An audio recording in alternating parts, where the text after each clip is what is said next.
Well, here we've got the bearings, going back to that loader video where I pressed out the bearings. Fafner was the original maker of the bearings. Timken bought them out. Good luck finding these. You got to find some alternative source. I was able to pick these up from different sellers on eBay and around, just around the industry. I was pretty lucky. I think they had one left of each, and I just bought everything. And I have just enough to finish the 3 bearings that I need. I found these SKF. These are for the seals. And this is the aftermarket replacement. So I was happy to find these. You can find these new, and they're 250 bucks a piece. And you need 6 of them just for the 3 rollers. I got these for roughly, on average, about 40 bucks a piece. They're all brand new. Still sealed, wrapped in the plastic. Got the numbers you can still read on them, and I could pull off some of the numbers off the originals, which is pretty nice. Yeah, the seal here, I'm glad to have gotten those. Ended up getting enough of those.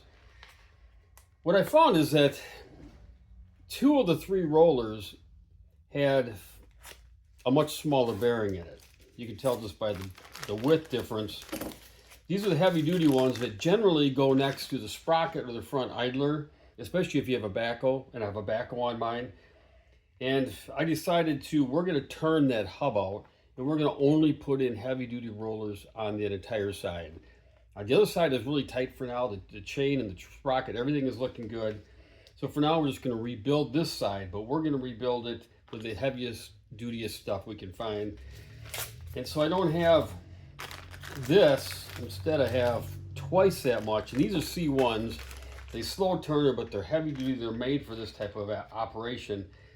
And so this is just kind of an update on what I found and how difficult it was to find. I appreciate the yesterday's tractors forum and heavy equipment forums.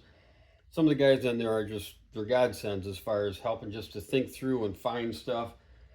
But in the end, it was eBay and just constant searching. And unfortunately, that's where we're at now with older equipment. I thought the internet would explore and open up all these new opportunities, but what I found is there's less and less of that old stuff around. People are buying it up, or it's hard to find, or you just don't know what to look for. You don't know what it's called. You can't get the right numbers. So I was able to get all this, and I'm excited about it. A buddy of mine is remaking those shafts.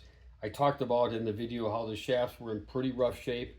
Well, come to find out, they were so distorted, oblong, out around, that they're not usable. And so we ordered some hard metal, the proper metal for the job. And he's going to turn those for me on a CNC lathe. And we're going to turn this thing back together and make this thing like new, at least as far as the lower track bearings are concerned. The adjustment rod is an issue I got to deal with. I got some plans for that. Again, I'm trying to get this thing working. I'm trying to get it usable. I'm not trying to restore or rebuild it because I actually want to use it. And I just started using it, and all these things started coming apart. And I realized this could be constant maintenance. But the end goal is to have just a good duty worker, a good crawler, good backhoe. I dug a hole, which I'll show in future videos, buried a 1,000-gallon septic tank, was able to backfill with gravel and sand. So it's definitely doing the job I wanted it for. But it's going to take ongoing maintenance, heavy maintenance. And I'm just going to keep her running, keep her going good. You might have noticed in the video even that there's a gas can on top. I have gotten I just took a gas can, literal gas can, ran a rubber hose down to the fuel pump, put some filters on it, and that's what we've been running it for now.